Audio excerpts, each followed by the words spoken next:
Talk to me a little bit about Craig Deare. So one of the White House spokespeople was asked about Craig Deare, recently appointed U.S. National Security Senior Director for Western Hemisphere Affairs, and then taken off after he criticized President Trump.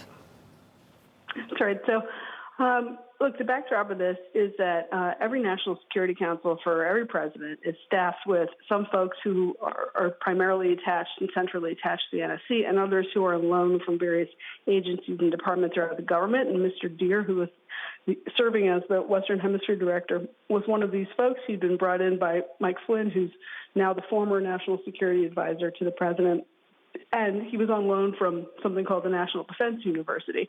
But in what he thought were private off-the-record comments at a think tank that were later shared with the media and first reported by Politico, Mr. Deare is said to be openly criticizing the president, some of his top aides, including family members like Jared Kushner, and the general dysfunction of the White House. After this comes out, Mr. Deare is very quickly removed from his position at the NSC and sent back to National Defense University.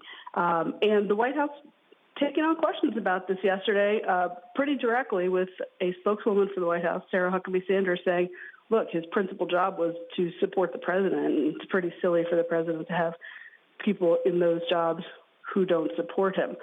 But what the White House has not done yet is drawn a really probably important distinction between this kind of core aide positions inside the White House and everyone throughout the federal government. So they have been facing, will continue to face some questions about whether this White House will be different than White Houses past in terms of protections for just sort of general rank and file federal employees throughout the government. Is there now a bar that you can't criticize the president without worrying about keeping your job?